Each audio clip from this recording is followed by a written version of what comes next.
This time on Woody's Garage, we try some welding on the Roma Nova. This is going to be funny. Well, today I ran down to Lowe's and I got a piece of metal, 3/4 inch by, I don't know, 3/16 or something, to weld in here. I want to weld a washer inside here to keep the axle from moving. I have some places under the seat that I want to weld, and to do that I'm gonna have to pull everything off, or at least I want to pull everything off. So let me do that, and then we can all laugh at my welding skills. Okay, we got the axle alone in. It's hard to tell that it's off, but I've proven that it is. So what I want to do is I want to put a washer inside here. I think I can just tack it, which is pretty good considering my my welding skills. For just, you know, a tack here and there will be good rather than trying to get a good bead on it. But I want to take my wire brush on my grinder and get a clean surface there, and then we'll set up the welder and see what we get. Okay, we wire brush this part down. We got the washer being held together with the clamps. I got the ground on that old piece of fender brace, which I also hit with a wire brush. So that should be a good contact. I got a helmet now that is, you know, self-darkening, and when I was first trying to weld I didn't have that, so I'm hoping my chops will get a little better this time around. But I don't know, I'm going to review the instructions before I do this again, because I'm green as can be. I gotta say, I found out kind of quick that this might have not been the best welder to buy. It only has a min-max switch for heat temperature, so it's almost a guessing game, especially to someone like me. Well, a dial would be a guessing game too, but I was really hoping to like do some sheet metal work on my truck in the truck bed, but this is just going to blow a hole through it even on minimum. The only other control I have is the wire speed. And if I remember the last time I was using it, it seemed a little fast, maybe for my skills, maybe for what I was doing. I was doing a lawn tractor deck, and the metal was, I guess, thinner than what I'm doing here. Or maybe about the same, at least in this situation, with the washer against the thing, against the frame. So, I can't find the instructions either, so fuck it. I'm just gonna see if I can tack some points on here. I'm right next to the basement door so that I can get a little air in here too. These are my first 3 tacks, one down here and the 2 on the top. They look so dry, you know. It's funny, I felt a little more confident with it, but the results are pretty shitty. Also the hole, I mean, look at how far off I am, although that'll work perfectly. Believe it or not, that is just fine. The axle fits in there actually nice and tight, just kind of the way I wanted it. It looks bad, so I think I'll put another couple of tacks on the side there, over here. And things are hot as hell over here, and that'll hold up at least for now. You know, I mean, it's going to do all I want it to do, which is just hold the axle right there. As you can see, this side it looks perfect. So, a couple more tacks. Yeah, I kind of waited for today because I can keep the door open. It's like 40 something degrees. Snow is finally melting. Pond's still frozen. Okay, started laughing. But it's there and it's holding. I got to do this fender brace, which I kind of want to do something else before I do that, because everyone's going to be able to see that. This will do its job, which is good. So now I got a seat bracket that I want to do, and that'll be hidden, so that's good. So here's a seat bracket I want to do. I'm gonna have to put something over the top of the engine, or I was gonna take the engine off, but lazy me.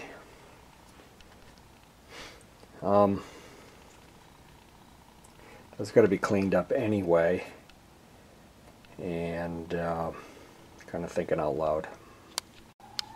I hit him with a wire brush, but obviously that's the old weld, so I'm going to have to grind that off. Okay, we cleaned that up. We cleaned the ends of the piece that's going across. I didn't get rid of all the old weld. I mean, it's kind of weld to the old weld, right? You know, and it made it kind of like a nice flat surface. So I got that screw still holding it in place instead of clamping it. And we're going to see what we can do with this. I turned the wire speed up a little faster. Ooh, doggy. I don't know. We'll grind it down and see what it looks like. I hit this side a second time. Blobby. But the welds don't look as dry, you know? I mean, I think they look a little better. Ugh. I mean, it's going to hold, but it looks like shit. I got to show you where I'm working. I mean, I'm right next to the door here for ventilation, but also the welder has a very short cord, and I don't have a welding extension cord, which takes a 10 gauge extension. You know, I'd only need about 10 feet, but they're pretty expensive, so I've been looking around for one, but I don't have one yet, so it makes really working right here difficult, especially when you don't know what you're doing. So, a little paint on these. Yeah, someday I'll go, who did that crappy weld? Oh yeah, me. So now it's, do I dare do these? It's so close to the gas tank too, although there's no gas in it, but still an empty tank with fumes. I don't know. Probably get that plywood behind it, I think. And I also have to cut these out. This one's gonna be tough. Okay, we cut the majority of this off with a hacksaw, which took forever. I've just grinded it a little bit, and I started tagging this side. Now this side has two pieces. I don't know if it was an attempt to make it thicker or something like that, but they were welded together at the end, so I figured if I split them, I could kind of, you know, pound them back and forth till they broke off, and then I wouldn't have so much to cut. I'm not using a cutting wheel now because I've been having problems with them breaking. My DeWalt there isn't made to take them. It says so right in the instructions. And the Milwaukee that I have is, I don't even have the tool to take the grinding disc off because I just got it at a yard sale last year. So, we're doing things the hard way. So I'm just working these back and forth with a crescent, and they'll break off, and then I'll smooth that out with the grinder. Okay, it's a ton of grinding. I think they're good enough. Let's even cut a piece of stock, and we have to kind of make it concave to fit the tube. That should be fun. Well, that's not too bad grinding it. Got to do it a little more. It's like it's a little bit long.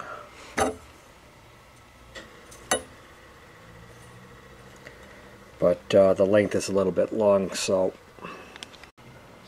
well, I got it kind of sitting on the vice grip there. And this side's loose. We're going to see how this goes. This could be pretty bad. I'm going to try to tack it from underneath too, so I can hide my weld. Yeah, no grinding or anything there. That one looks pretty good, and the one on the bottom I think looks even better. So I'm getting there. It's definitely practice. That one doesn't look so good. But I mean, they're fine. A little tiny bit of grinding. I'm going to put a little black paint on them, and nobody will ever know. A little paint on it. Yeah, you know, I bet the wheel on it might look a little crooked. Maybe not. Did the best I could eyeballing it. Yeah. I'm also getting the band brake for the Ruppin today, so I'm going to be putting that on too. But this is major. I mean, since my welding's come up, I'm thinking maybe I might want to try getting that washer a little bit better. But then again, it's not kind of like a permanent thing. The less I have to fight with later on if I do something different, the better. But right now it will hold. So, that looks good. A little paint on that too. Yeah, that's one other thing I wanted to do, and that's smooth these off because they're very sharp. Yeah, that's good. Just so when you don't, if you reach your hand up under here, you're not going to get like cut inadvertently. Let's put that seat back on. The wheel is on. That bar looks nice and straight, which is good. Had to fuss a little bit to get the wheel on. Now that, you know, I got this washer here. The bottom weld on the washer broke down here, but the top stayed fine, so yeah, I don't think it's going anywhere. Gotta do something. The clip I put on the bushing fell off, and it doesn't look substantial enough to really hold it. And the bushing is certainly rough, but I think it'll smooth itself out. It'll have to, right? So it looks like to make this clutch setup work, I'm going to need to get rid of that much material. It's keeping the inner shoes from reaching there. So because the clutch can sit right up against the engine with no problem at all, I don't think it's going to wear. I think it's going to be good.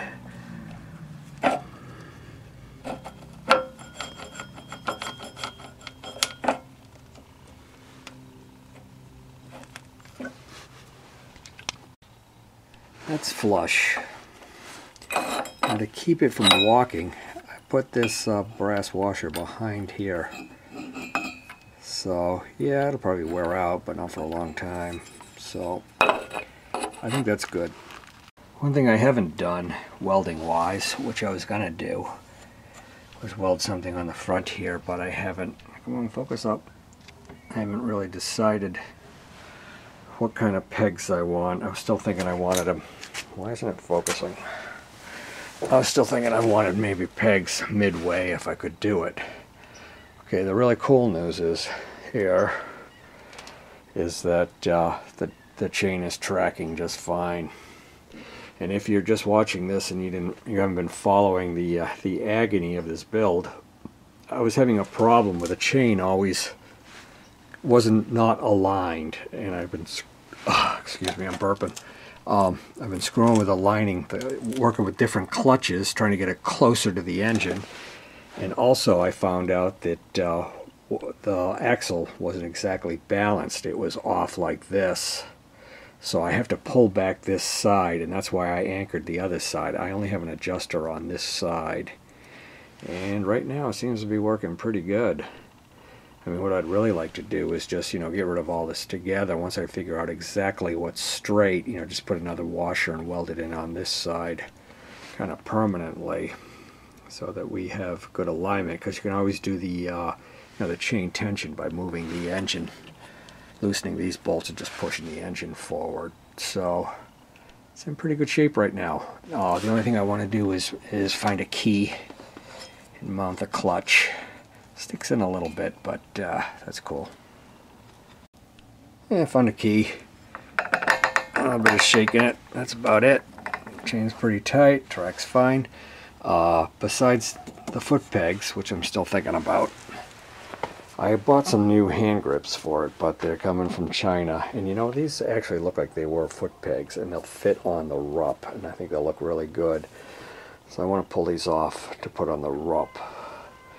But I got some, I call them Coke bottle, some red ones to go with the engine. I think they'll look really cool. So I want to try to get these guys off without destroying them. They're really old. So this is how I get grips off of bikes. Get a screwdriver in there, then drip a little oil in there. Look, it's already splitting. I got the other one off. It might have split a little more than it was. It might have been like that. Anyway, I got a little oil down the sides and put some rags around it, then twisted it with some channel locks and got it off. And if you notice, there's lots of tape on here, and I don't think I did that. I think this was already on the throttle, and I got the other grip peg with it. But these, I think, are definitely pegs. So somehow we're going to make these work on the rup. I think they'll look pretty cool. And we'll clean up this throttle so that I can take the correct grips. Let's cut a strip with a knife. Now we'll peel this junk off.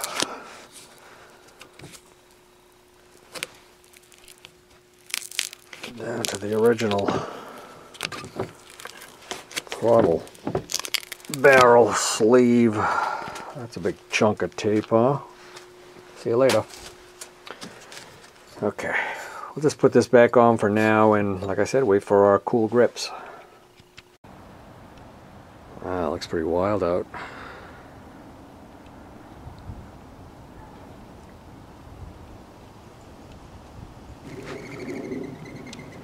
Next time on Woody's Garage, another one of those brake thingies.